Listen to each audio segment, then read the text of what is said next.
Muito bem, então oficialmente bom dia a todos, né?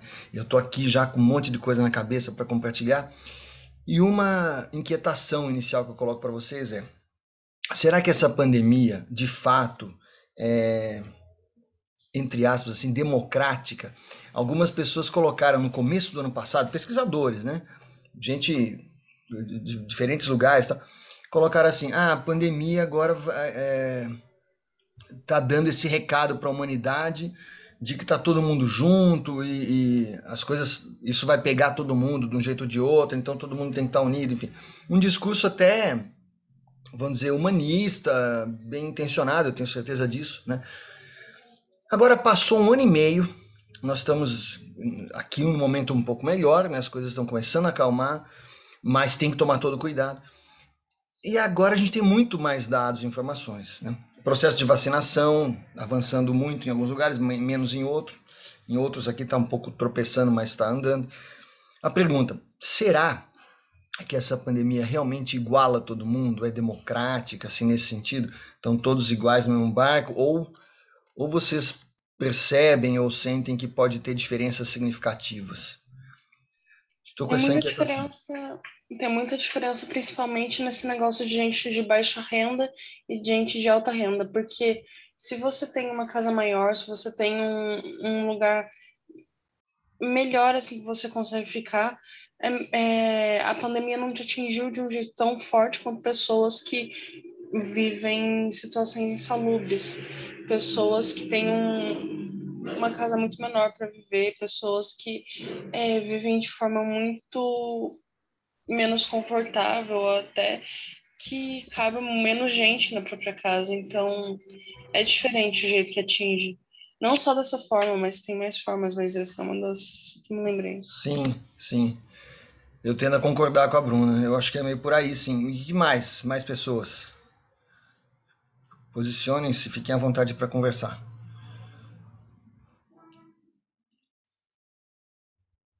Confortável não está, né, professora? A gente sabe que é uma situação que, infelizmente, a grande maioria se saiu prejudicada, né, financeiramente, emocionalmente, porque o financeiro abala o emocional de muitas pessoas, né? Sim, Tanto é que aumentou consideravelmente o número de pessoas por agressão, brigas em família, toda essa questão.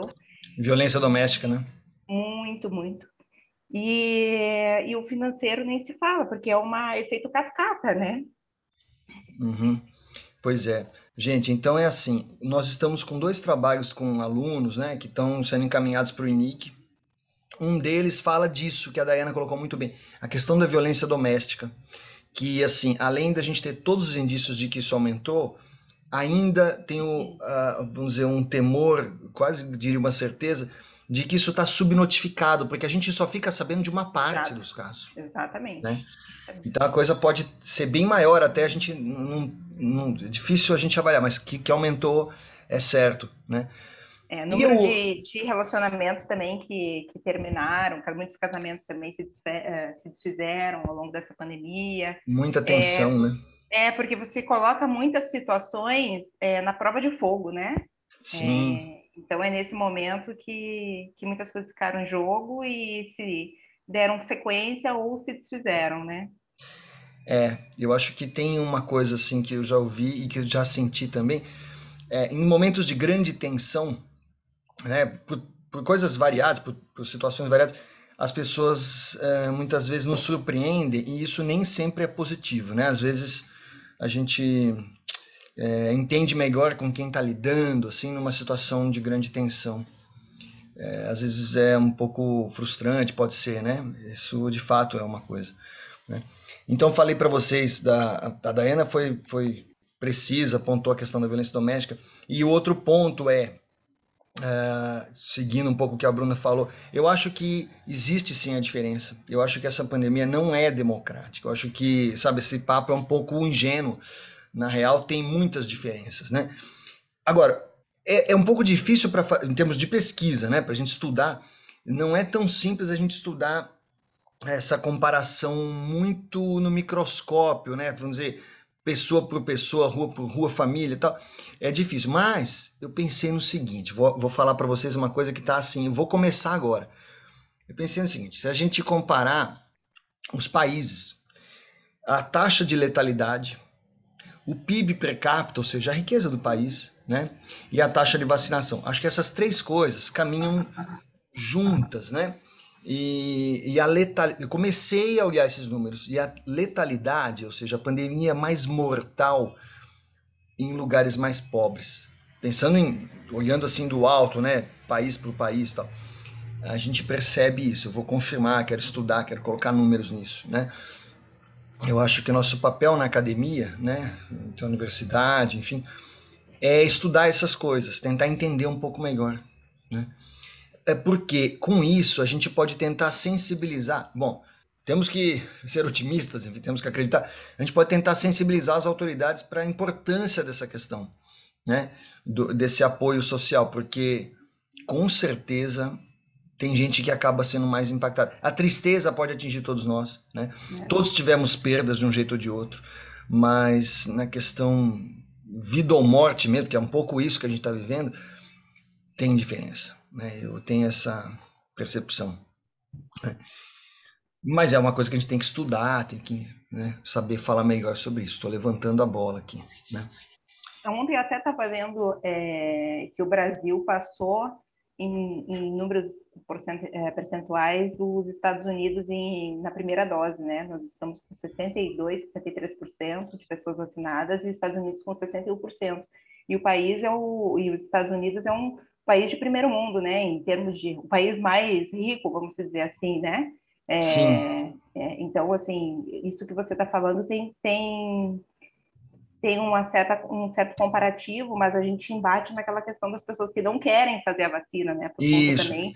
É, sabe, Daiane, uma coisa que tem me preocupado, e eu não imaginava que fosse, enfim, só a gente está vivendo isso pela primeira vez, todo mundo, Claro, mas a segunda dose, muita gente não está indo, não está não. voltando. Isso É, é complicado, porque é importante, né?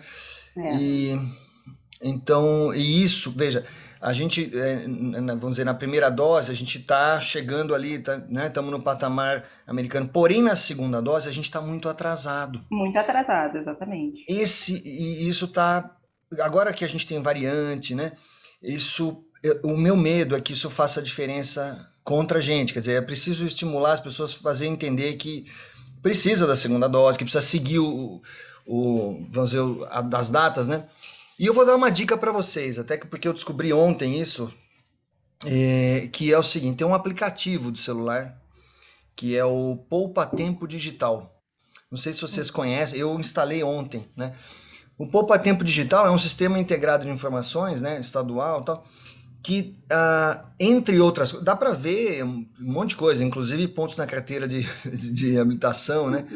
Mas esse aplicativo também dá informativo sobre a vacinação. Então, você é uma espécie de carteirinha eletrônica de vacinação. Porque aquele Legal. papelzinho, tem gente que perde aquilo, né? Sim, Você demora 2, 3 meses, aí a pessoa perde. Eu mesmo sou um que eu tô com o meu aqui, mas eu fiquei com medo muitas vezes. Então, esse aplicativo, ele tem registrado tudo. Vai dizer o dia que você tomou a vacina, qual foi e tal, todos os detalhes, lote, tudo. E aí, vai dar a previsão. Você pode configurar um aviso. Daí vai falar, ó, daqui a 2 dias você tem que tomar a segunda dose. Eu acho que isso era legal, é uma informação, é gratuito, né? Se vocês puderem compartilhar com os colegas e tal. com É o Poupa certeza. Tempo Digital. Fica tudo registrado, é mais fácil, né? A gente acompanhar. Muito bem, eu quero agradecer. Começamos bem aqui, temos que discutir, temos que, né, procurar entender a sociedade. Eu vou colocar agora na tela, deixa eu ver se eu acho aqui, uma matéria que eu separei para vocês. Na verdade, desde o começo da semana eu estou com muita vontade de compartilhar isso com vocês. Deixa eu colocar aqui. Que a gente tem que compartilhar as inquietudes, mas também algumas coisas interessantes, positivas. E tem uma aqui que eu achei que era legal. Ó, acho que vai abrir aí para vocês. Olha que legal isso. Formado no Brasil, haitiano voltou ao seu bairro para construir casas seguras contra terremotos. Então isso é muito interessante. Estava discutindo ontem com o pessoal de outras instituições, né? como é forte em muitas pessoas essa ligação com o local de origem, né? Eu, por exemplo, né, eu estou aqui em São José há 20 anos, né? Já morei em vários lugares e tal, mas eu tenho uma relação muito forte com a minha cidade natal, cidade de Santos. Meu sonho, eu falei, nossa, quando eu estiver mais tranquilo na vida, né, que eu puder descansar algum dia, né? Se algum dia eu puder descansar um pouco, tal, eu quero estar em Santos, né? Eu tenho uma coisa forte com a cidade. E muita gente tem essas ligações, né? Então, esse rapaz é um engenheiro jovem, né? E ele se formou no Brasil, veio para o Brasil para estudar, né? No Haiti, quer dizer, da onde ele vem, é uma vida muito difícil, né? E um problema que eles têm, além da questão social, é o problema dos terremotos. Eles têm tremores de terra, né? Tiveram há pouco tempo, né? A gente viu um gravíssimo, altíssimo grau, 7,2 na escala Richter. Então, o que acontece? As casas caem, né? Esse aqui é o rapaz, né? Ele se formou, se não me engano, na Federal do Rio de Janeiro. E quando ele estava estudando, não tinha nem, a comunidade dele não tinha água encanada nem energia elétrica, pra vocês terem uma noção. Ele escreveu para vários países procurando oportunidades de bolsas, enfim, e embaixadas, né? E conseguiu estudar engenharia civil na Universidade Federal do Rio de Janeiro. Então ele voltou para o Haiti. Quando terminou, voltou. Aqui tem a matéria, vou mandar o link para vocês. E o terremoto que aconteceu faz 10 dias, né? Derrubou 60 mil casas no país, que é uma catástrofe nacional, um negócio meio sério mesmo. E na comunidade dele, só 2 casas resistiram. Foram as 2 casas que ele construiu. Olha que interessante. Quer dizer, é uma questão de levar o conhecimento, né, para a sua comunidade, para as pessoas que fazem, com quem você tem relação, que faz sentido para você, com quem faz sentido você trabalhar, enfim. E aí ele tinha esse sonho. Ele está tentando, né, só que muito com dificuldade, inclusive financeira e tal, mas ele está tentando esses financiamentos para poder, porque ele sabe fazer, né? Aparentemente ele tem todo o conhecimento, ele consegue fazer essas casas com uma estrutura diferente que está resistindo, né? Então eu achei impressionante, porque foram mais de 80 casas em volta naquela região, e as 2 que ele fez do bairro, só ficaram essas 2 em pé, né? Então olha só a responsabilidade que a gente tem enquanto cidadão, né? Olha, a comunidade... Cabe agora o país visualizar isso e absorver todo o conhecimento dele e usar em prol de futuras casas para todos, né? Tipo, já que ele tem um conhecimento, por que não colaborar, né? Então, eu acho que isso é muito interessante, né? E muito importante no dia da formatura e tal. Com tijolo ecológico na mão. A questão da ecologia, da sustentabilidade, ele também se preocupa muito com isso. Trabalhou em projetos habitacionais no Rio de Janeiro, né? E, enfim, tem altas histórias. Tem a história da superação, perdeu a mãe, ele estava fazendo faculdade e tal. Então, bem bonito. E assim, eu acho que tá aí para todos nós, né? Cada um de nós tem a sua possibilidade de atuar de alguma forma na sua comunidade, enfim, com as pessoas com quem você acha que faz sentido estar junto, enfim, trabalhar. Aqui em São José nós temos comunidades que são relevantes, importantes para estudar, para apoiar, né? Eu estou falando aqui para vocês, eu estou do lado do Banhado, que é um ponto assim, eu acho muito importante. É uma comunidade que existe há quase 100 anos, né? E permanentemente ameaçada por políticos, administrações de remoção, fica aquela... Enfim, é uma coisa complexa. Mas a gente está atento a essas coisas, está registrando, documentando e procurando apoiar, né? Tem professores da instituição que têm projetos que têm um cunho social, mas também são projetos vamos dizer, de extensão, né? Mas que também têm o aspecto de pesquisa social e que estão sendo... A gente procura, enfim, de alguma forma apoiar, né? Muito bem, isso é para sensibilizar vocês. Acho que a nossa ideia é que a gente consiga dar conhecimento a vocês, e puxa, a melhor coisa do mundo é quando a gente fica sabendo, olha, tal aluno está em tal lugar, professor, eu estou fazendo tal coisa, né? Eu recebi, não sei se comentei com vocês, fiquei muito feliz, muito impressionado. com um aluno nosso, né, que formou em engenharia biomédica e me mandou um monte de áudios esses dias falando que está de mudança para o Canadá, enfim, vai trabalhar numa universidade lá, e agradecendo muito. Foi, nossa, não tem que agradecer. Começou fazendo iniciação científica, né, começou a pesquisar, vamos mandar um trabalho para o INIC. É como a gente costuma, né, falar para o pessoal, vamos ver se a gente escreve para o INIC. Pensem, né, em outubro a gente vai ter esse evento, pensem para o ano que vem em preparar coisas e, por favor, contem comigo. Eu quero, assim, ajudar, vamos pensar junto, né? E quem tiver interesse no grupo de pesquisa em estatística aplicada, a gente tem muita coisa que a gente pode pensar juntos, né? Podem me cutucar, manda mensagem, enfim, a gente vai amarrando. Seria legal ter alguém da arquitetura, né? Muito bem. Vamos agora, então, para a nossa discussão, vamos dizer, mais temática de hoje, que é seguindo a vamos dizer, nosso cronograma de estudos. A gente está querendo aprofundar estudos sobre sociedade, né?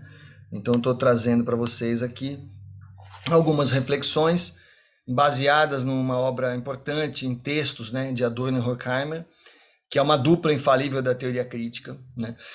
São pesquisadores que pararam para estudar criticamente a sociedade, que tem vamos dizer, uma base marxista, né? Eles beberam da obra de Marx, também na questão da metodologia, né? E, bom, eles sofreram diretamente muitos problemas, os horrores da guerra, né? Então, a teoria crítica, o pessoal do Instituto de Frankfurt teve que sair foragido, foram refugiados, né, em outros países. Teve gente que morreu nessa passagem, nessa fuga, né? E vários foram para os Estados Unidos e tiveram que reconstruir suas vidas, mas depois que passou a guerra, que a coisa acalmou, eles voltaram, vários deles voltaram porque era ali que eles queriam desenvolver o estudo, aquela coisa da ligação, né, com as nossas raízes. Muito bem, então assim, o que é sociedade, né? A gente vai falar de sociedade, mas o que é sociedade, né? Como a gente pode definir, né? Eu gosto muito da frase do Nietzsche, estou trazendo aqui para a gente refletir. Todos os conceitos escapam à definição, pois só é definível aquilo que não tem história. Em outras palavras, né, as coisas estão mudando, né? Então, o que é família hoje? A nossa concepção de família hoje, pelo menos a minha, né, é uma concepção muito mais aberta e ampliada do que 100 anos atrás. Alguns arranjos familiares seriam impensáveis, né? E hoje em dia as coisas estão mudando bastante, né? No caso do Brasil, a gente vai discutir muito a questão da família no Brasil, né? A quantidade de famílias que a gente chama de monoparentais, com mães sendo a chefe de família, isso está aumentando muito, né? Então, existe uma evolução histórica, né? Nem sempre positiva, estou dizendo, mas assim, as coisas vão mudando, né? E a gente, então, não consegue aprisionar tudo em conceitos, isso é complicado, né? Então, o que seria sociedade, né? Estou aqui pensando, quem puder me ajudar, a gente vai construindo essa definição, né? A definição de sociedade, então, variará ao longo do tempo. Aliás, e aí eu vou trazer um pouco, né, do meu passado em física, né? Quando a gente estuda física, por exemplo, que você fala, pô, é uma coisa de ciências exatas, tem essa mania, esse mito de falar que é ciência exata, na verdade não é, né? Porque tem tantas imprecisões, a gente fica calculando desvio, probabilidade, sabe? Bom, mas mesmo as definições mais básicas, né? Quando a gente define unidades, metro, o que é um metro? Um segundo, o que é isso? Sabe que a definição de metro mudou ao longo do tempo. A definição do que é um segundo mudou ao longo do tempo, né? Os padrões, os parâmetros, tudo isso mudou. Eu vou mudar um detalhezinho aqui, ó. Unidades aqui, né? Grandeza das unidades, vou colocar. Isso está mudando, né? Então, se nessa parte que a gente acha que é mais, todo mundo já sabe, tá, mesmo aí está evoluindo, conforme a gente tem mais precisão. Imagina um conceito mais subjetivo, né? Como família, sociedade, né? Mesmo assim, acho que a gente pode tentar uma definição para a sociedade. Ó, começar bem assim, o conjunto de homens que compõem a humanidade, mas ainda acho um pouco vago, né? Não sei o que vocês acham. Podem mandar no chat também, se vocês quiserem comentar. Bom, na sociedade industrializada, globalizada, vamos ver como é que vocês estão entendendo. Sociedade, a Manuela está mandando aqui. Seria um conjunto de pessoas num determinado lugar que se ajudam ou se influenciam com algo. Achei excelente sua definição, Manuela. Excelente. Eu acho que esse trabalhar junto, esse se ajudar, né, essas capacidades complementares, a gente ia falar disso. Que bom que você trouxe, né? É isso aí, né? Essa coisa da cooperação é uma marca social, uma marca da sociedade, né? Tem outras maneiras de olhar também, né? Na sociedade industrializada, globalizada, a gente pode melhorar a definição. Olha só, Manuela, como a gente está afinado, viu? Olha só. Dizendo que é um conjunto de pessoas que dependem umas das outras. Que legal. Assim, a participação na sociedade está associada a uma função no contexto geral. É complexo, né? A vida em sociedade são muitas necessidades diferentes, então as pessoas vão, cada uma assumindo seu papel naquela construção social, né? Eu já ouvi, tem uma expressão que é um pouco pesada, né? O pessoal de exatas às vezes fala, são peças de uma engrenagem. Acho um pouco forte, né? A gente se imaginar como engrenagem. Mas eu entendo o sentido, né? É isso da gente construir um todo, né? Cada um no seu lugar, mas trabalhando pelo bem comum. Então, se a gente começa a pensar desse jeito, né? A sociedade passa a definir essa palavra, né? Ela fala mais das relações do que dos indivíduos em si, né? Quer dizer, não é o que define a sociedade, não é aquela pessoa, aquele conjunto de pessoas, as relações, são as relações que se estabelecem, né? Legal. Por outro lado, quando a gente pensa em sociedade, normalmente é uma visão mais ampla, e a gente tem os subconjuntos, os subgrupos, os agrupamentos, né? Então, os indivíduos muitas vezes se associam em organizações. Está aqui a gente, né? Por exemplo, nós estamos de alguma forma vinculados a uma instituição. Eu estou aqui diante de vocês, ainda que via tela, né? Ainda que sem ver a carinha de vocês estão de janela fechada aí, mas graças a uma instituição que nos colocou em contato, né? Desse modo, quando a gente vai refletir sobre a sociedade, a gente precisa examinar, né, as suas instituições, o que compõe essa sociedade. Diz Platão, voltei lá para o Platão, havendo muitas necessidades, reúnem-se num só lugar muitos companheiros, e a essa reunião dá-se o nome de cidade. Então bota aí 2000 anos nessa definição, e interessante, né? Faz sentido. Então a gente está falando também da noção de cidade, né? Então uma cidade como conjunto de necessidades, olha só, dá até rima. Segundo esse conceito, essa ideia de Platão, 4 ou 5 pessoas que têm um talento e capacidades produtivas diferentes, né? Quer dizer, eu produzo cordéis, a outra pessoa produz, enfim, sapato, o outro produz roupa, o outro está trabalhando no setor de alimentos. Essas necessidades associadas às capacidades diferentes de cada um pode ser um grupo pequeno e pode constituir uma sociedade. Lembrem-se que a noção de sociedade, essa palavra, também tem uma acepção comercial. Se você olhar no dicionário, por exemplo, uma dos significados de sociedade é isso, né? Um conjunto de pessoas unidas para montar um negócio, para trabalhar em alguma coisa. Faz uma sociedade, né? Um entra com know-how, outro tem a parte mais financeira, e, enfim, vão se agrupando. Então existe também essa noção, né, da sociedade associada à produção, né? Desse modo, a sociedade, tanto nessa visão ampla como numa visão mais pontual, ela se sustenta na divisão do trabalho, na ideia, né, da gente dividir trabalho. Eu gostei muito, Manuela, vou salvar essa definição sua. Um conjunto de pessoas que se ajudam ou se influenciam com algo. Legal. E aí é o seguinte, se a gente colocar na balança, namoro, casamento, essas relações pessoais, também a família, né? Também são mini sociedades, né? Existe isso, né? A gente tem que estar junto, tem que se ajudar, né? Senão, pô, qual o sentido, né? Então, tá aí, né? E às vezes isso gera, como é, DR, né? Pô, mas só eu que trabalho aqui, pô, você não ajuda. E tá certo, tem que, né? É importante essa reflexão, né?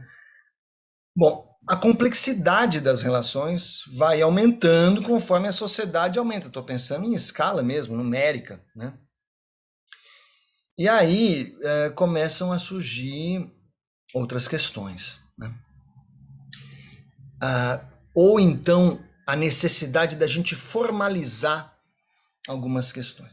Exemplo, definir objetivos comuns. Quando você tem um agrupamento, você vai, sei lá, fundar uma ONG, um instituto social, enfim, você tem que definir os objetivos, todo mundo tem que entender por que está ali, né? Então a gente começa a precisar formalizar isso. Tem a questão de manter a ordem, né?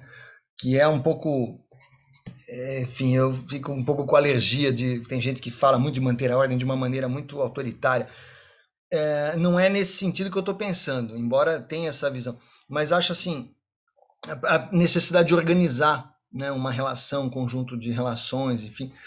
Então, a gente estabelece normalmente princípios para que possa manter a ordem. Então, levanta a mão antes de falar, né? Escreve no chat, eu leio vocês, tal. Se possível, mantenha o microfone desligado enquanto eu estou falando, mas na hora que você quiser comentar, abre e fala. A gente vai combinando essas coisas para manter uma ordem ali no grupo. Em termos maiores, em escala maior, é para isso que a gente acha, imagino, que deveriam servir os governos. Veja o tempo verbal, deveriam, né? Há controvérsias, né? Mas para definir objetivos comuns, no nosso país a gente deseja, enfim, não ter morador de rua. A gente tem que apoiar e fazer integração social, inclusão, e isso seria um objetivo, né? E como a gente, eu sinceramente acho que essa questão do apoio social é importante, né? Eu não acredito que seja possível a gente ser completamente feliz sabendo que tem gente perto com tantas necessidades. Então são objetivos, né? E organizar isso. Como fazer então, né? Bom, um aumento quantitativo, né? População aumentando, a cidade crescendo, inchando, a periferia, né? A coisa vai avançando e aí a circunferência disso, a periferia vai aumentando também com vários problemas. Tem, por exemplo, uma expansão que vai acontecendo, de repente tem um rio ali e a ocupação naquela região pode ter consequências ecológicas também, consequências ambientais. Então, isso vai gerando uma série de transformações, né? Ocorre uma transformação também qualitativa da estrutura social. É uma tendência de precisamos organizar mais, porque senão vai dar problema, né? Tensões aparecem. É uma tendência que os americanos chamam de law and order, né? Tinha até um seriado, Lei e Ordem, né? Então a gente pergunta, agora eu vou perguntar para vocês. Chegamos no ponto em que a sociedade já está complexa o suficiente para que as pessoas tenham pensado, vão precisar ter leis, precisa de legislação. Inclusive a gente elege pessoas para pensar nessas leis, né?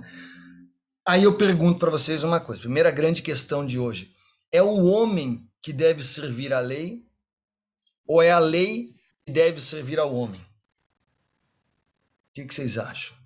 Vou parar aqui porque eu quero olhar um pouquinho para vocês. É o homem que serve a lei ou é a lei que serve o homem? Podem escrever, comentar. Ó, o Felipe está escrevendo aqui, acho que o homem serve a lei. Mais pessoas. A lei, a Manuela está contrapondo, a lei que deve servir o homem.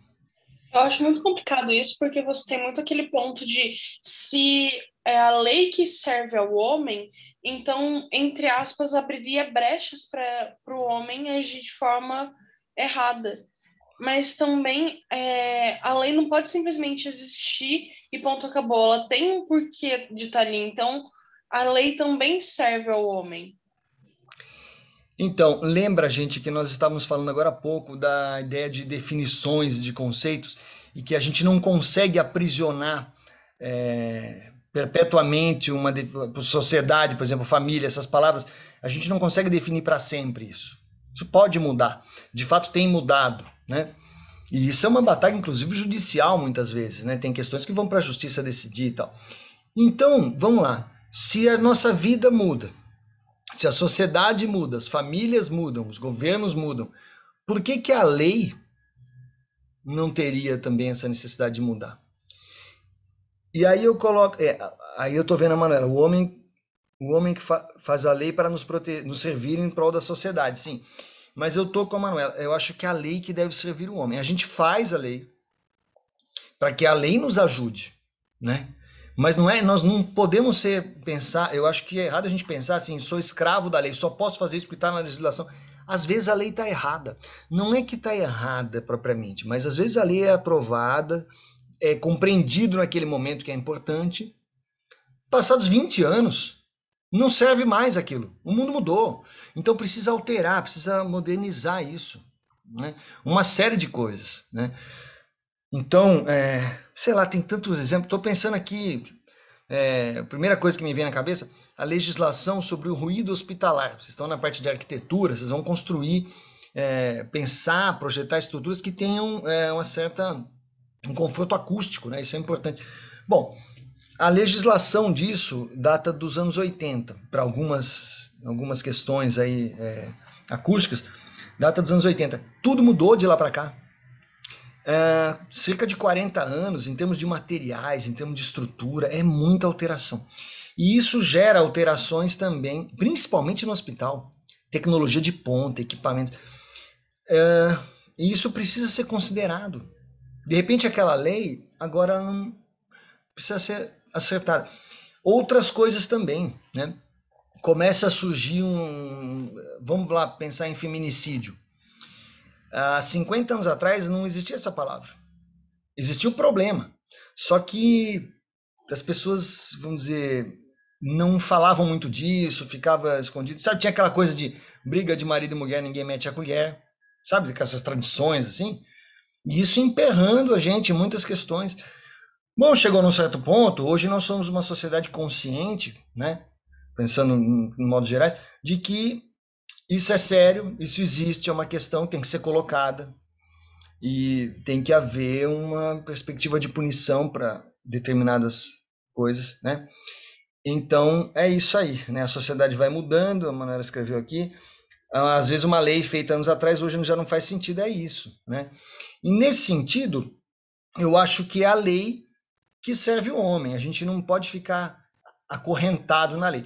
A gente tem que ter a visão crítica de dizer, bom, é importante a gente ter uma lei sobre isso, né? Porque senão as coisas estão muito complicadas, tá?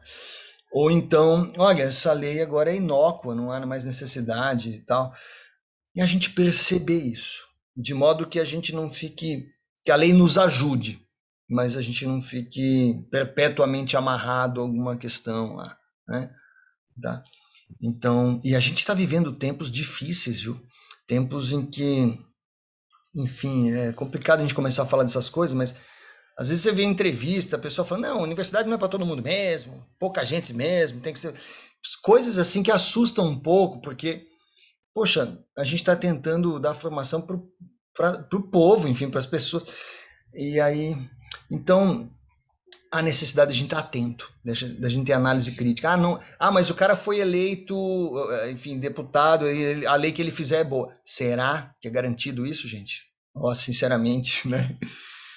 Vamos ficar atentos. Então, a lei tem que servir o homem, né? E se ela estiver errada, se ela estiver inadequada, não está protegendo adequadamente as mulheres em situação de violência doméstica. Então, vamos ter que acertar, né? Para que ela possa nos servir, continuar nos servindo, né? Enfim, é um ponto de vista, eu não sou dono da verdade, eu estou colocando aqui para a gente debater, né? Mas também legal. tem aquele lado que quem é que faz a lei? Porque, Pois quem faz a lei que faz com que ela sirva os objetivos da pessoa. Então, se o grupo que faz a lei são sempre homens héteros, brancos, quem vai seguir perseguir esse tipo de pessoa, não vai necessariamente abordar os problemas que realmente estão acontecendo, não vai necessariamente ajudar as pessoas. Isso, Vai ajudar esse pequeno grupo.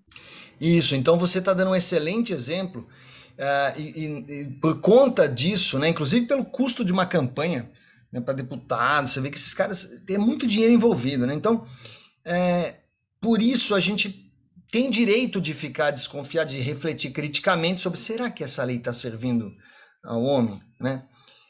Então a gente tem que questionar, olha, acho que não, acho que precisamos. Então, a necessidade de melhorar, de adequar, né? Essa questão da representatividade no Congresso, por exemplo, é muito importante. A gente ainda tem muito que avançar nisso, né? Bem colocado, porque senão a gente vai ter leis que servem apenas a alguns interesses, né? Tem vários assuntos que a gente não vai, a gente poderia ficar dias conversando, né? Financiamento de campanha, isso é um ponto super complicado, né? Tem gente que quer aprovar lá que empresa está liberada, a empresa dá quanto quiser, e os outros acham que não, tem que ser um financiamento mais público para ser mais uniformizado, enfim. São pontos de vista, né? Olha o perigo. Pegando esse gancho, né, de mas é uma comunidade muito específica, branco, hétero, rico, né? E aí os caras aprovam uma lei, de repente, e aí fica assim, aos amigos tudo, né? A lei tem brechas, tal, e aos inimigos a lei. Então é uma lei, às vezes, que ela pega muito pesado. Por exemplo, você punir pequenos furtos com uma pena muito grande, né? Enquanto outras pessoas têm acesso a um monte de condições de defesa e de esperar para cumprir pena, enfim. E aquelas pessoas menores, mais simples, humildes, vão direto para a cadeia. Então são questões. Bom, eu estou assistindo com atraso, né? Uma série que é super falada já há bastante tempo, mas eu estou assim estudando, né? Orange is the New Black, não sei se vocês já acompanharam da Netflix, achei excelente. Eu estou assim vendo, revendo, tal. E muitas coisas se colocam lá nesse sentido, né? As brechas, as pessoas que vão por fora, que vai. Então esse é um perigo, né? Maquiavel apontava isso já há séculos, né?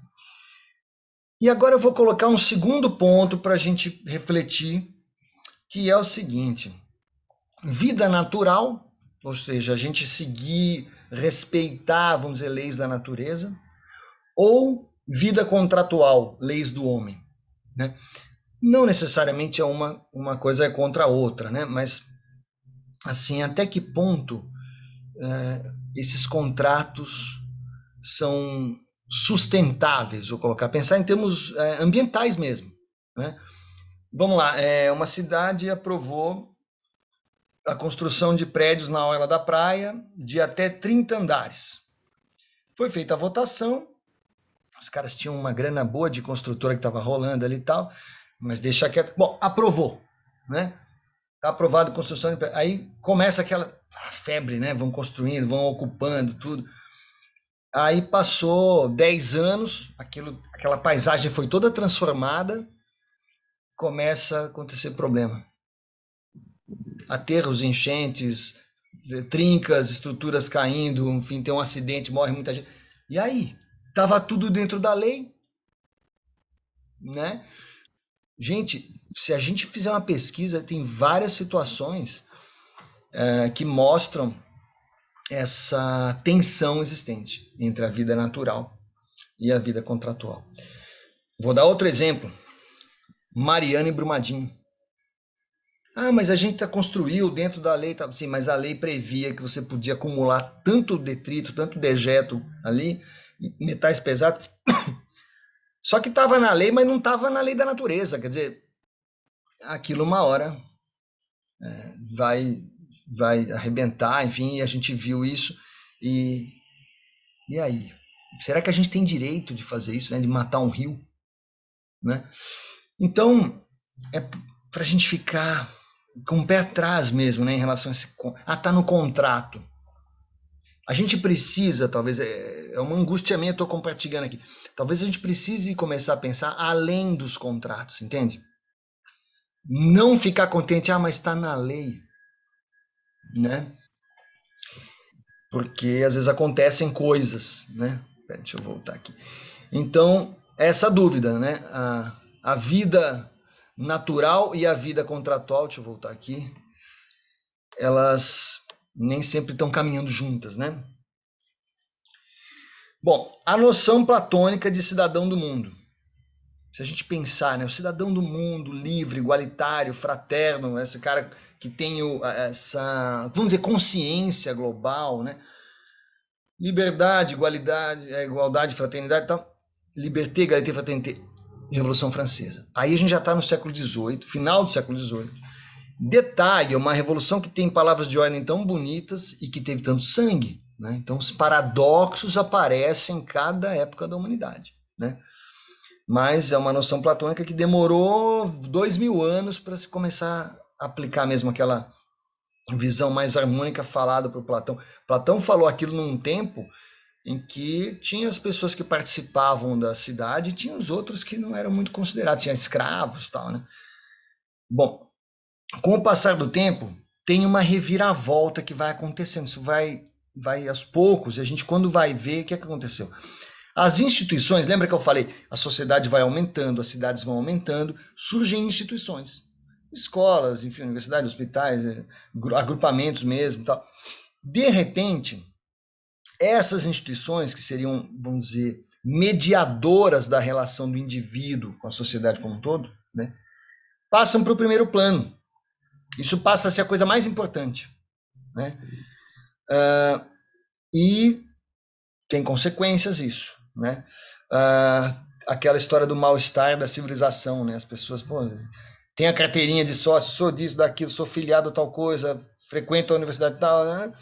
E aí de repente você se percebe, não sei se acontece com você, de repente você se percebe um pouco preso, oprimido com tanta coisa, tem que cumprir tal coisa, tem que pagar mensalidade disso, tem que fazer aquilo. São muitos deveres, e aí a gente para às vezes e pensa, mas se eu estou fazendo isso tudo por mim, será que eu preciso disso tudo, né? Para garantir esquemas de dominação, surge uma outra acepção de sociedade. Agora a gente já está falando, enfim, do aspecto do capitalismo se desenvolvendo, né? Das diferenças sociais que muitas vezes são nem sempre são combatidas, às vezes são incentivadas, não. E aí surge uma noção de sociedade, quando a gente ouve falar, às vezes, mais como quase como uma gíria, né? O cara é da sociedade. Sabe, aquela... Tá falando, nossa, da alta sociedade, fala alta sociedade. Então já está dizendo o quê? Que é um privilegiado, uma pessoa que está no estrato social superior, que tem mais dinheiro, mais condições, né, sociais.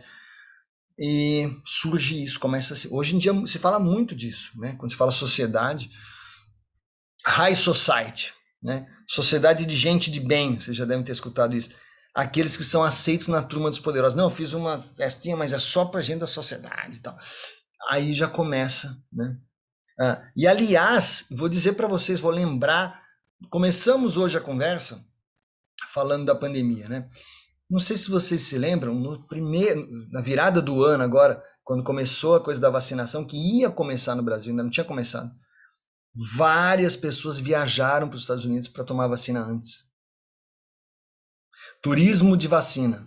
Bom, eu não tive condição, tive que esperar ir no postinho, né? Outras pessoas. Então, olha, vão surgindo essas... Será que é justo isso? Então, né, essas diferenças, a noção de sociedade às vezes inclui esse tipo de visão. Mas e os outros? Vou falar assim, e a gente, né? Será que a gente... E aí surge a brincadeira, né? Começa a ter aqueles eventos, rede social, pessoal, vamos fazer o encontro dos diferenciados, né? E o brasileiro é um povo incrível, né? Então faz de modo até leve, tal, coloca uma brincadeira, mas tem crítica aí dentro, né? Os diferenciados, né? O pessoal brinca às vezes, mas querendo dizer, a gente não tem condição de estar ali no último, né, na cobertura, mas a gente vai fazer um piquenique aqui na frente do shopping, enfim, são os diferenciados, né?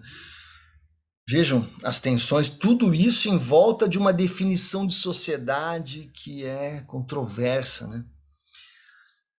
Na Renascença, então eu estou caminhando pela história, vocês veem que a gente está andando.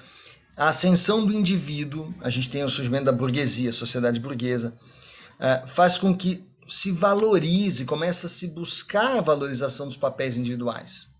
Lembra aquela história de todos somos peças de uma engrenagem, de um relógio, tal, meio pesado, né? Mas assim, começa a valorizar. Como? Um exemplo disso. Muitas vezes na Idade Média você tinha obras de arte imensas, murais, né? Tapeçarias. Você não sabe o autor daquilo. Você define aquilo pelo lugar onde foi encontrado. Bayreuth, né? Tem lá uma construção, lá tem lá um artesanato, uma coisa maravilhosa. Bom, quem fez? Né? Aparece às vezes o nome de um rei. Não foi o rei que fez, né? Então, com o passar dos séculos, começa a existir uma valorização. Peraí, eu criei isso. A valorização do nome do criador. Então, música mesmo, música medieval, você vai ver tudo anônimo, o cara nem assinava. Era contratado ali da corte. A partir de um certo ponto, você vai poder colocar seu nome, né? Aí vai surgir. Aí tem lá o Stradivarius, é o violino que aquele cara desenvolveu, que é inigualável, tá? A valorização dos indivíduos. Isso Thomas Hobbes aponta, né? Diz Hobbes, o homem não é sociável por natureza, mas por educação. E essa agora, hein? O homem não é sociável por natureza. Então, sei lá, a gente nasce sabendo se comportar na sociedade? Acho que não, né? Não tem aquela história de vez em quando você vê, aliás, festinha infantil rola isso, né? A mãe falando, oferece pro coleguinha, ou então aí o menino vai arranca o carrinho da mão do outro, não faz isso, respeita o seu colega e tal. Às vezes chega o bilhete da escola, né? Seu filho mordeu o braço de não sei quem, tá? Aí, pô, então quer dizer, eu tô falando coisas assim da infância para mostrar como a vivência social é uma coisa que a gente tem que aprender, né? A gente não nasce sabendo, é por educação. Bom, e educação não é escola, não é só escola. Educação estou pensando em termos mais amplos da criação nossa, como a gente é criado, né? Meu pai, por exemplo, ele sempre se interessou muito em me falar sobre o senso de justiça. Fala, você tem que ficar atento, não faça nada que é injusto, denuncie se você perceber uma coisa injusta. Eu, desde criança, ele era advogado, tal, né? Então se preocupava. Então, assim, a gente vai aprendendo coisas e isso vai moldando um pouco, formando a nossa forma de interagir. Então isso aqui eu não aceito, né? Aprendi que isso aqui não se faz, né? Então, é um aprendizado. Você não nasce sabendo, né? E aí, então, se a gente soma essa ideia do Hobbes com Descartes, a gente chega à seguinte afirmação: tudo isso vocês têm direito de criticar, que o futuro é de vocês, tá?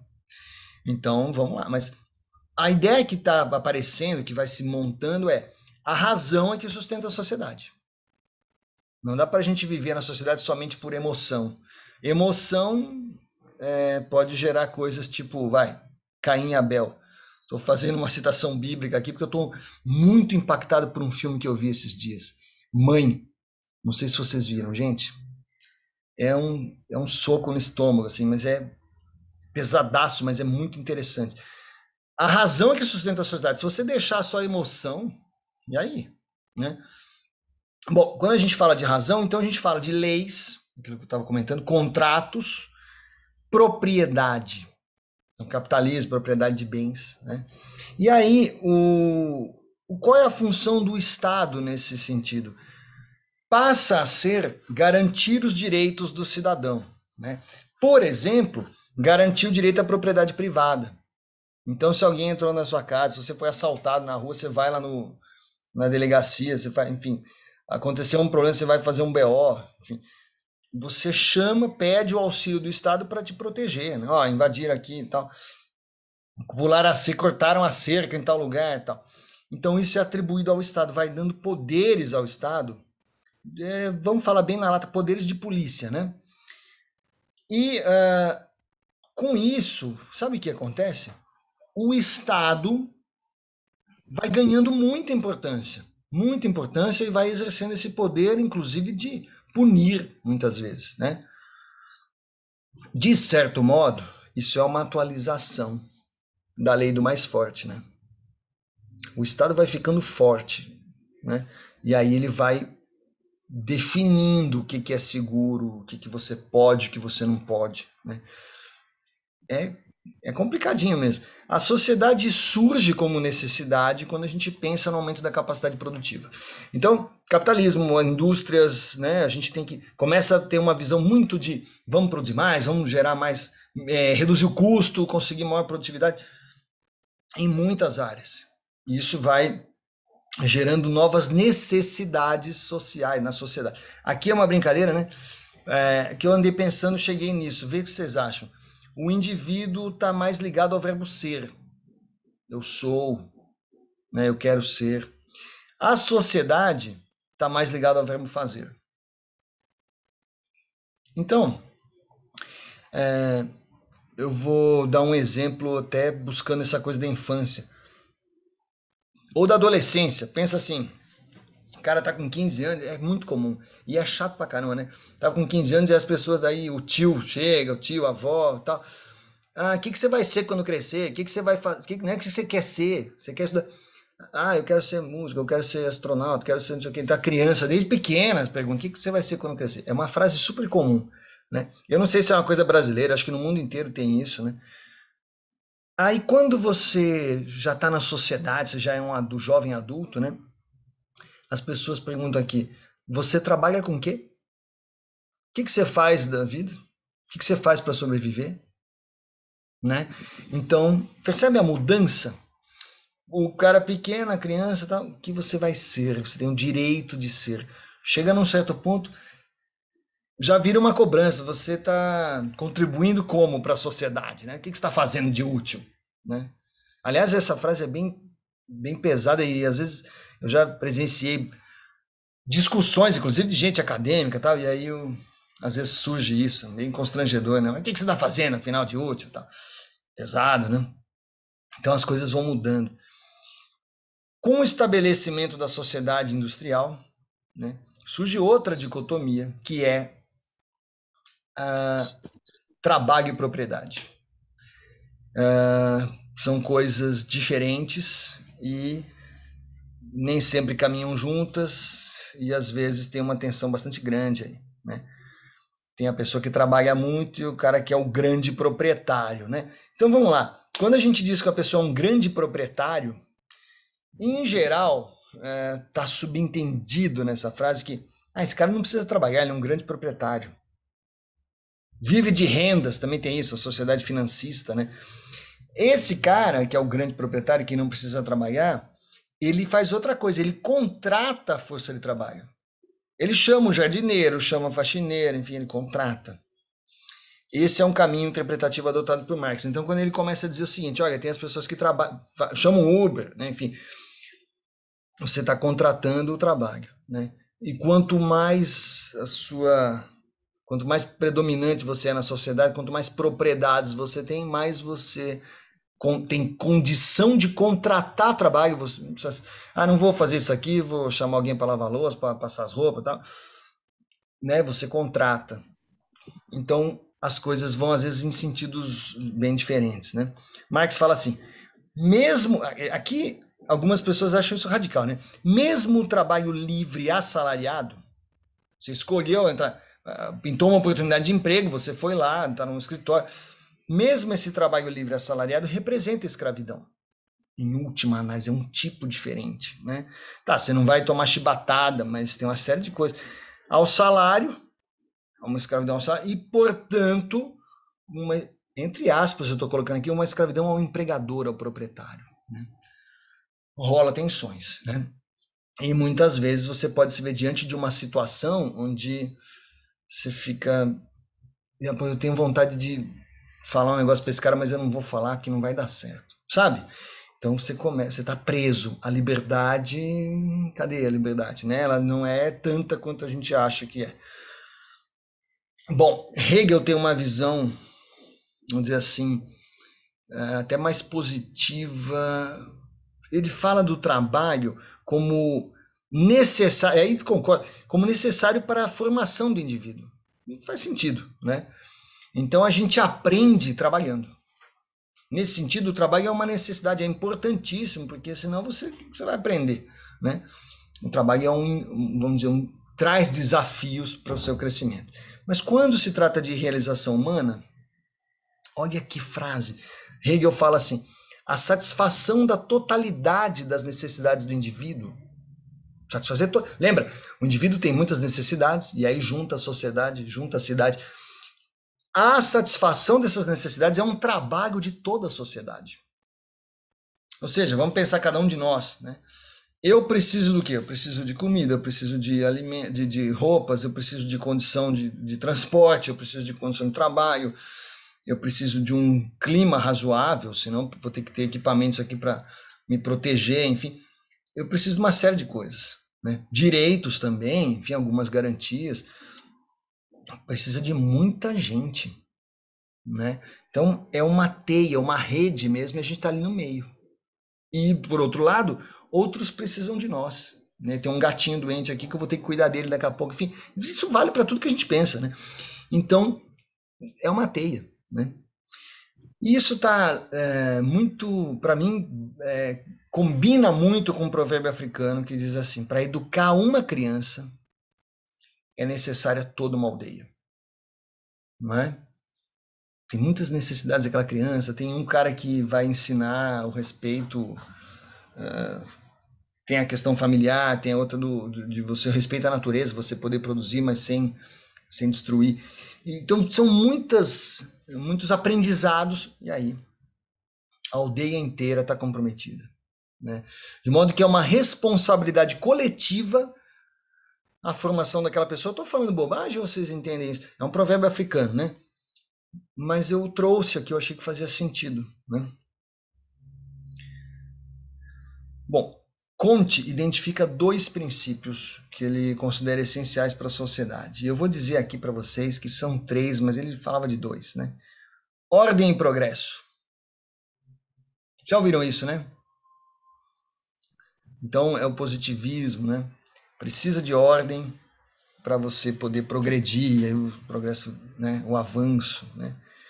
Eu vou dizer que tiraram o primeiro item, né? Deveria ser amor, ordem e progresso, afeto, ordem e progresso, né? E aí caiu uma tabuleta, ficou ordem e progresso. Bom, podemos estabelecer alguma relação, aqui é uma provocação, alguma relação entre esses princípios, ordem, progresso e a física?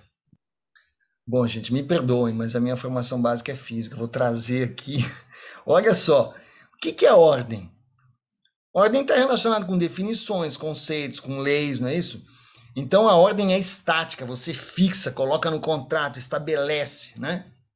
A ordem é estática. E o progresso? O progresso é dinâmico. Você ora está aqui, depois você está ali, depois você está lá mais para frente. Então física é o movimento, né? O progresso é o movimento. E a ordem é o deixar parado. De modo que, se a gente for pensar na nossa bandeira, tem uma tensão ali. São 2 palavras que brigam entre si muitas vezes. Ordem e progresso. Se tiver ordem demais, tudo muito organizado, mas será que a gente vai para frente? E se a gente quiser progresso muito rápido, será que a gente não deixa mortos pelo caminho? Mortos e feridos, sabe? Olha a tensão. E a gente lê isso, tá lá, né? Bom, vou provocar vocês. O que parece mais importante para vocês? Ordem ou progresso? Ou empata? Será que tem alguma... O que vocês acham?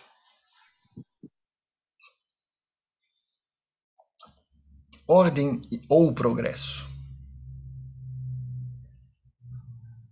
As 2 andam juntas. Aí é a hora que o mineiro, né? É um, mas é o outro também, né? Ué? Sim, é verdade, né? Mas acho que talvez em alguns momentos a gente seja cutucado, provocado a pensar, né? Se a gente vai ficar mais, a gente vai privilegiar mais a ordem e com isso avançar menos, ou se a gente vai arriscar e procurar desenvolver mais progresso. E o progresso muito rápido, ele é desordenado, né? As coisas vão... Gente, não tem uma resposta certa para isso, né? Não é uma coisa de... Ó, querendo ou não, se não tiver uma ordem, as pessoas ou até mesmo a sociedade não evoluem. Pode haver o risco das tensões, né? De fato. Então, assim, eu acho que mesmo a gente precisa do equilíbrio, né? Não ficar muito preso, né? Mas tomar cuidado para não ir rápido demais. Muito bem. Segundo Adorno e Horkheimer, essa divisão ordem e progresso é insustentável. Eles dizem assim: as leis são criadas para domar as tensões sociais na sua origem. Organizar mesmo, então disciplinando as relações sociais. Isso pode, isso não pode. Né? Grande parte da convivência humana tende a ser institucionalizada. A gente falou disso, né? Ou seja, a nossa vida é mediada por instituições. No entanto, a gente precisa analisar criticamente essas instituições, a partir das alterações positivas e negativas que elas produzem na vida dos indivíduos. Né? O cara está muito protegido, está muito seguro, tem vigilância o tempo todo, tá? Beleza. Ele quer dar uma volta, passear ali na beira do rio, tá? Não pode, porque tal. Então, às vezes você ganha de um lado e perde do outro, né? A gente tem que analisar. Se a gente não analisar criticamente, corre o risco da gente começar a entender as instituições como se fossem, sei lá, deusas, como se fossem intocáveis, né? Tá perfeito aquilo, não posso questionar. Isso é absolutização, né? O problema disso é que isso sustenta ideologias destrutivas, né, da individualidade. A pessoa para de ser um indivíduo e passa a ser apenas mais um num todo. Um exemplo triste na história é o nazismo, né? Aquele monte de gente, tudo enfileirada, levantando o braço, tal, saudando Hitler. Então, é uma absolutização. O lema nazista era assim: Alemanha acima de tudo, né? Então, e o indivíduo, cadê, né? Coisas que a gente às vezes tem que colocar para refletir, né? Bom, então essa apresentação que eu fiz agora é baseada nessas leituras de Adorno e Horkheimer, então tem um viés de teoria crítica aqui, né? Tudo isso está sujeito a debate, eu gostaria que vocês comentassem, né? Se vocês tiverem alguma ideia aqui. Tem um complemento aqui para eu falar, mas eu queria ouvir vocês também, né? Não absolutizem o professor não é o dono, né? A gente tá junto. Então vamos lá. E agradeço vocês que estão escrevendo aí, né? Comentários? Ó, eu vou dar sequência aqui, hein? Tranquilo? Mas tá tudo bem? Faz sentido? Vocês podem mandar joinha também, podem mandar alguma careta se não gostar. Tudo aqui a gente tá... Queremos estar atentos, né? Bom, eu vou passar para Vou dar sequência aqui e deixando sempre aberto para vocês poderem comentar. Seguindo nessa parte, né, nessa leitura de Adorno e Horkheimer, segundo os autores, a tendência da socialização é aumentar, ou seja, a gente está cada vez mais enredado na sociedade, né? Desse modo, a gente poderia dizer, estou pondo entre aspas, que vai ter cada vez mais sociedade. Está aí as redes sociais, né? Estão aí para evidenciar isso, né? Quais seriam as causas dessa tendência ao aumento? Bom, a gente tem a formação de grupos e agregados sociais direto. Você está vinculado a um monte de coisas, né? Se você abrir, tem carteirinha, tem carteira, tem o cartão de crédito, o cartão do banco, tem, enfim, o seguro que você faz. Você está na comunidade de pessoas vinculadas, às vezes numa associação, uma instituição religiosa também, um time de futebol. Então, tem os agregados. Vai acontecendo, ainda mais agora, século XXI, uma crescente interação social virtual na internet, né? E uma interação entre as sociedades, que daí é a globalização. A gente pensar o mundo inteiro, né? Você consegue conversar com gente. Estou combinando com esse meu aluno que vai para o Canadá, né? Não, vamos fazer. Ele está interessado em acompanhar algumas aulas nossas de estudos sociais. Só que para ele tem que ser a turma do noturno, porque pelo fuso horário, essa aula nossa agora ele não consegue acompanhar. Que são 5 da manhã, 5h30, 6 horas e tal. Aí não rola, né? Então, mas a gente tem essa possibilidade de interação global. Produções culturais sem fronteiras. Você consegue fazer uma parceria com um músico que está do outro lado do mundo, né? Muito interessante isso, por sinal. E ciência mais ainda, viu? Projetos, às vezes você desenha, manda para a pessoa corrige e tal.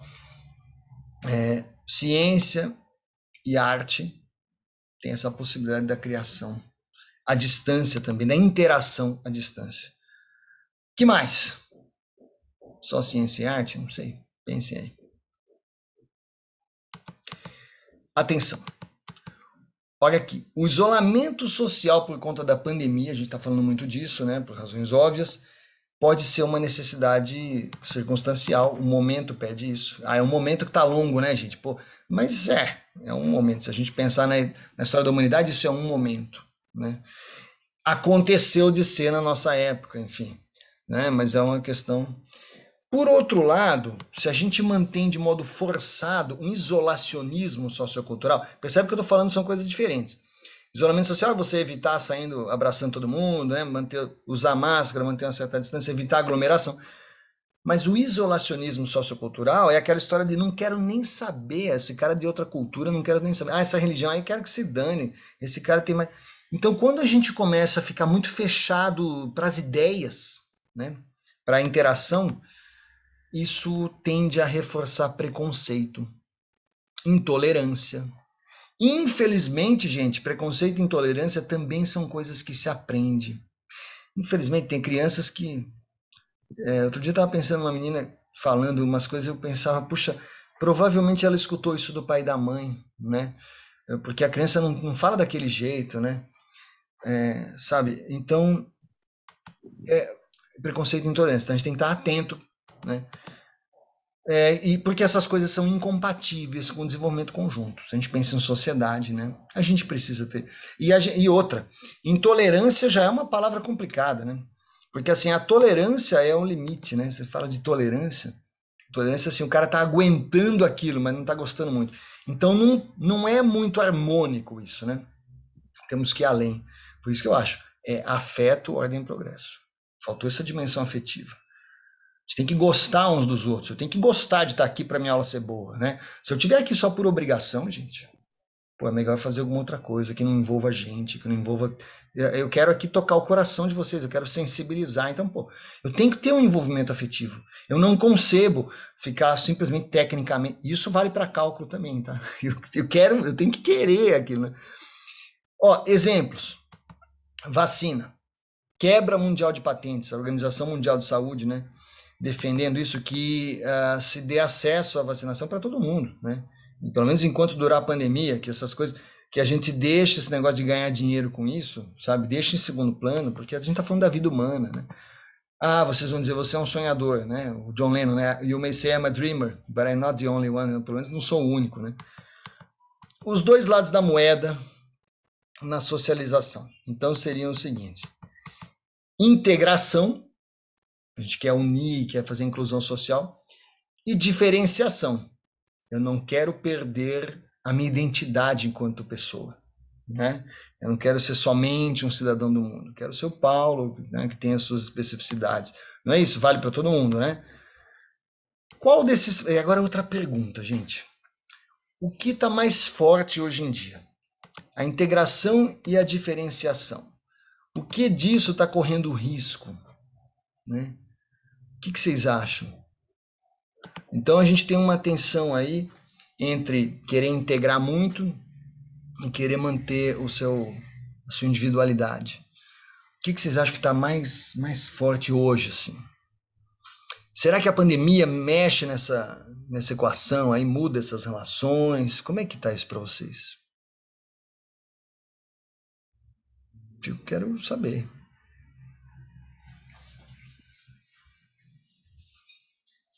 Pode falar. Ana, quer comentar? Vocês se sentem mais querendo se integrar ou querendo se diferenciar?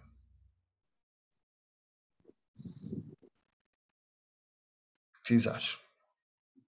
Quem quiser mandar por escrito também. Silêncio total na plateia. Bom, a pandemia, isso, a Manuela está colocando um ponto, né? A pandemia a pandemia trouxe um tensionamento de relações, né? Então as pessoas estão repensando, muito bem colocado, né? A Bruna está colocando diferenciar, hoje tem essa tendência forte, né, do diferenciar,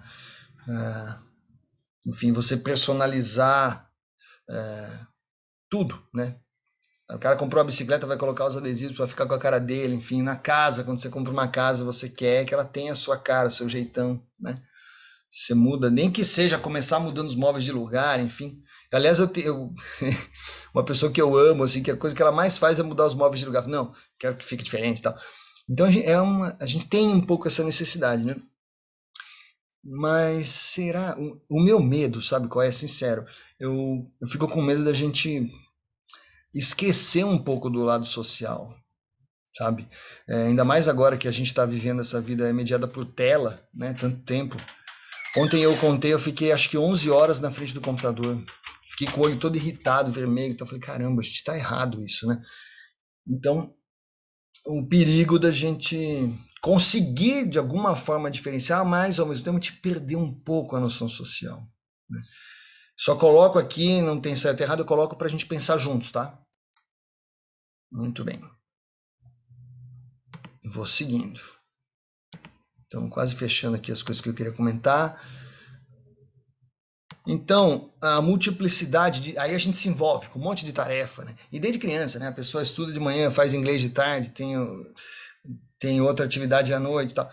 A multiplicidade de tarefas e de atividades é uma cortina de fumaça, né? Às vezes a gente fica lotado de coisa e não consegue tempo de refletir muito. E tem uma velha e crua verdade fundamental. Aí toda a história da humanidade tem sido a história da luta de classes, né? Então essa é uma frase de Karl Marx, né? Para a gente avaliar, assim, quer dizer, não dá para você pensar só em você porque tem uma tensão social aí, né? E os outros, como é que ficam, né? Então, o problema da gente ficar muito pensando no próprio umbigo, né? Então as diferenciações são importantes, mas a gente tem que tomar cuidado porque pode desembocar nas questões das tensões sociais.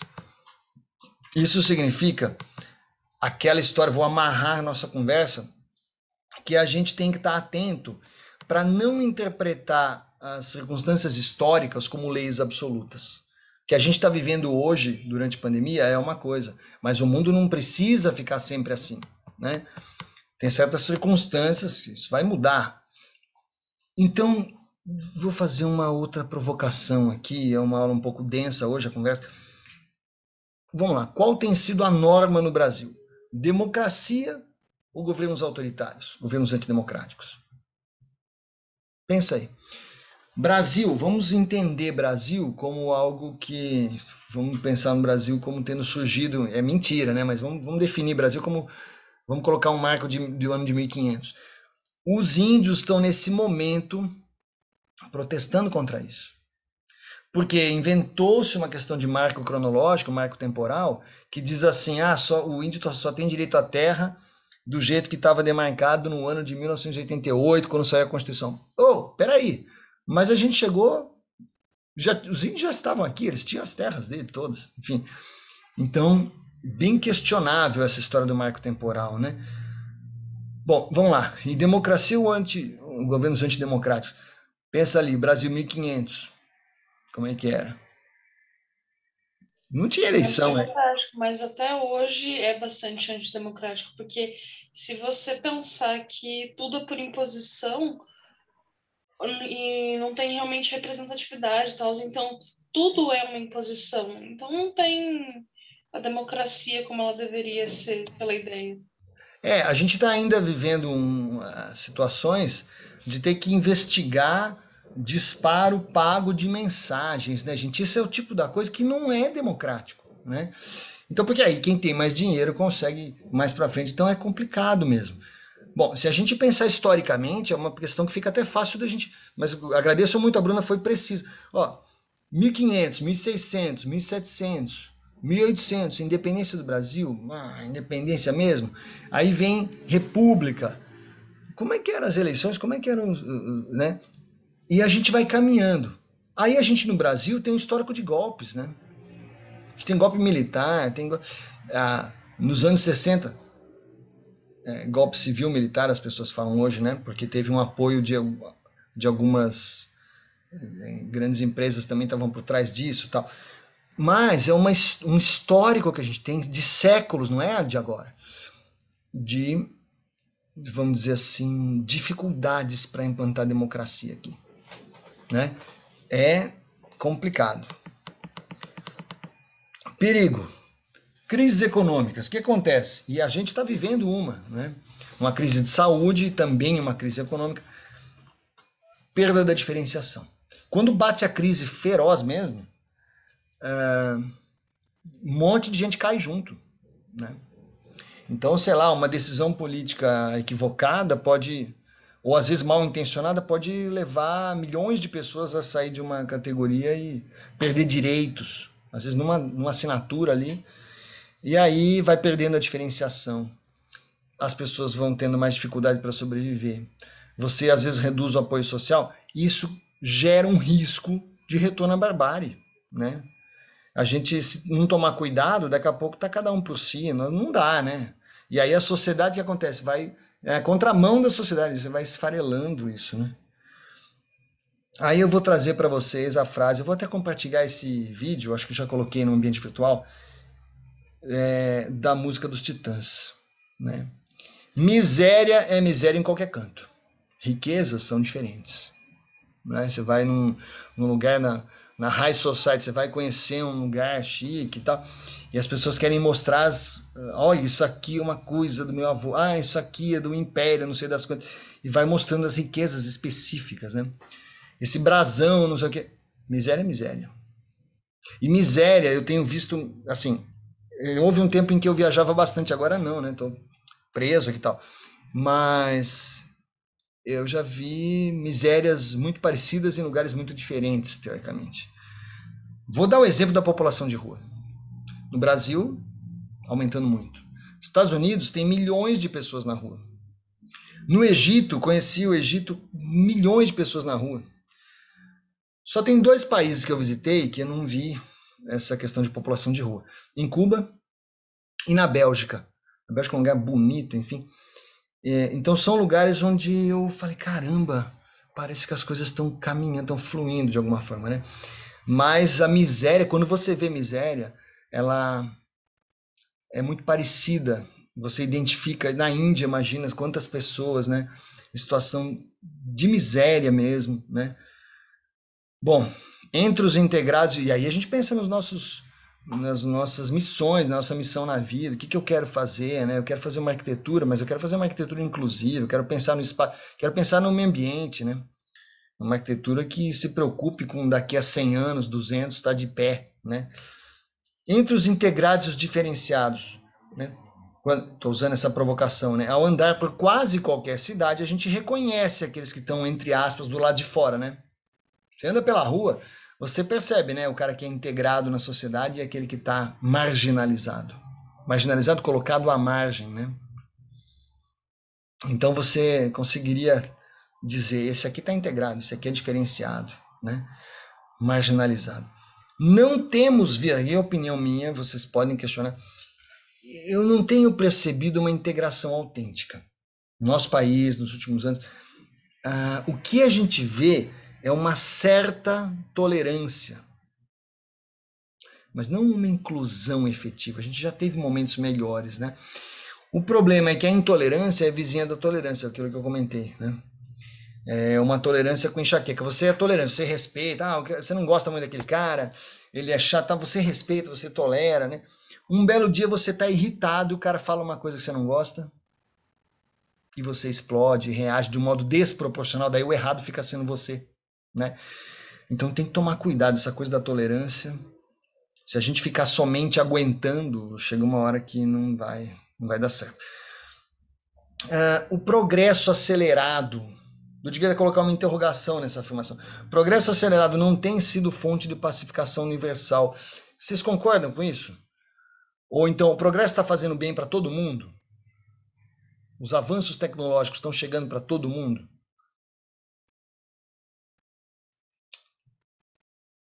Talvez não, né? Fica a dúvida, né? É por isso que gera um tensionamento, né? Como é que a gente vai falar de paz universal se alguns têm, outros não têm? É uma coisa que eu sempre... Olha, o Felipe está concordando aqui. É para a gente pensar.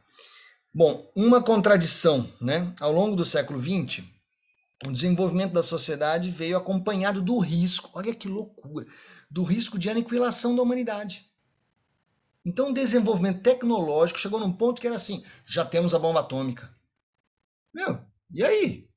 Quer dizer que você já pode destruir um país vizinho, é isso? Que grande avanço é esse? Né? Bom, e a coisa piorou muito de lá para cá, né? Observação, o século XXI está nas mãos de vocês. O que eu posso fazer aqui é tentar sensibilizar vocês. Né? Pense daqui a 200 anos. Faça o seu trabalho, mas pensa no futuro. Né? Quando a gente diz que tem cada vez mais sociedade, tem um sentido adicional. As redes de relações são cada vez mais densas. Né? Inescapáveis. Então o cara fez uma bobagem, alguém filmou, daqui a pouco está na rede. Cara, um trabalhão, um rolo depois, né? São redes inescapáveis, de certo modo. A gente está sendo observado, né? Provoco de novo. Quanto tempo a gente aguenta fora dessa rede? Fora da Matrix? Tem um filme, né? Tem a trilogia Matrix. Parece que vai sair o 4º filme agora, Matrix. Quanto tempo a gente resiste fora da rede? Quanto tempo vocês conseguem ficar sem olhar o celular? Honestamente.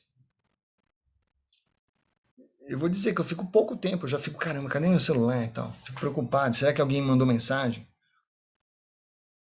Não rola isso?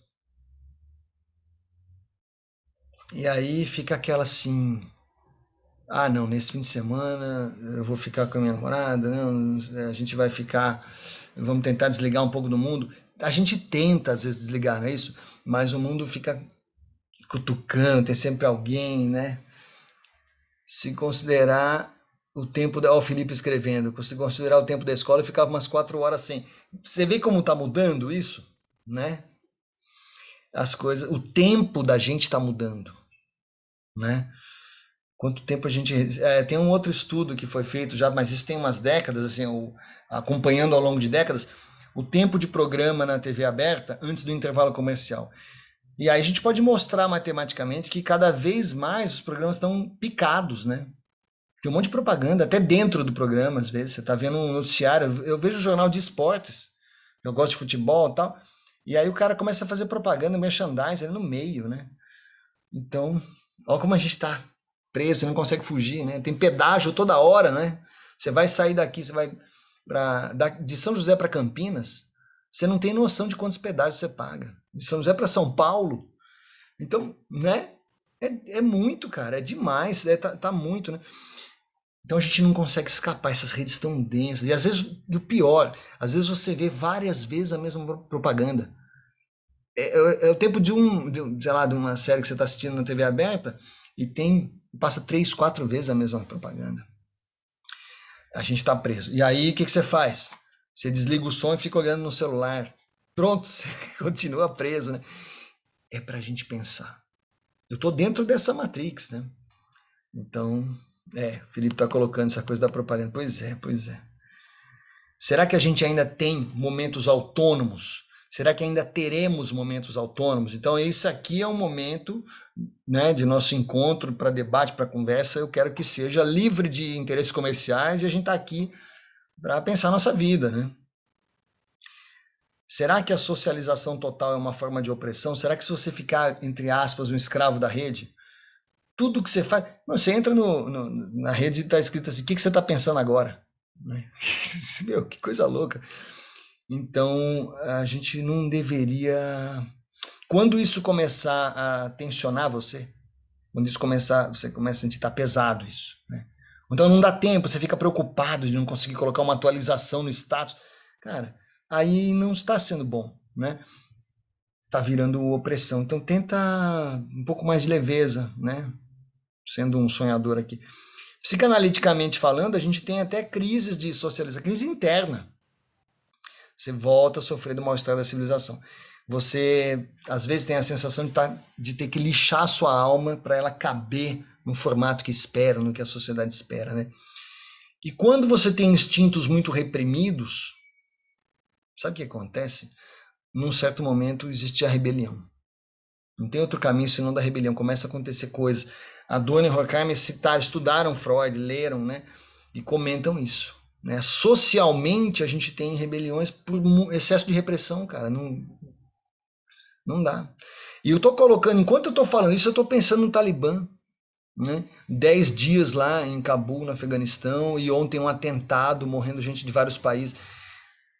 Nosso problema enquanto indivíduos é resolver essas contradições. Né? O excesso de opressão gera rebelião e você tem destruição nas duas pontas. Né? A gente tem que resolver essas tensões sem jogar fora a sociedade, sem retornar à barbárie. Né?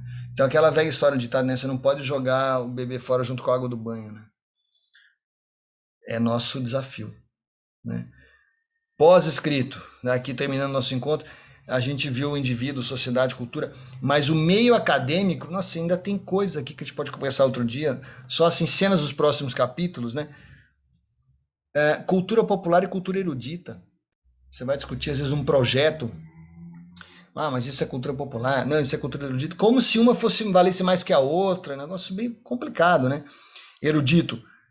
Como quem que falou foi, não sei quem comentou, né? É o branco, europeu, homem, né? Ah, erudito, tal. Cultura estabelecida, mais fixa. E o popular, cultura do povo, mais improvisada, mais espontânea, cultura das ruas, capacidade de improviso e renovação. Né? Até o próprio Adorno, que era um grande pensador, passou por questões de tensão, de começar a considerar válido uma cultura mais erudita, e ele chegou a ter textos onde ele questionava o jazz, por exemplo, essa música mundana, uma música que é uma aglomeração, um monte de gente ali e tal. Depois ele repensou, quando ele foi para os Estados Unidos, ele, nossa, mas tem todo um sentido social, né? Então, é assim, vale a pena a gente perguntar, a gente colocar uma interrogaçãozinha em algumas coisas, né? Surgiu a contracultura. Eu vou deixar para falar um outro dia um pouco mais disso, né? O que é contracultura? É cultura também, é um movimento que rejeita normas culturais, o padrão cultural branco europeu. A gente tem a contracultura, tem lá uma outra maneira de pensar, né? Os hippies dos anos 60, né? É a contracultura, mas não é que sou contra a cultura, não é isso. Hoje a gente fala muito de descolonização, né? De não pensar somente como os colonizadores. Eu vou até parar um pouco por aqui, porque é muita conversa, né? Muita coisa para pensar. Mas o que eu vou fazer, eu vou preparar essas notas de aula, dar uma revisadinha, coloco para vocês. E a gravação também. E, gente, fiquem sempre à vontade para comentar, escrevam para mim, abra o microfone, abra a janela, né? E Tribuna Livre.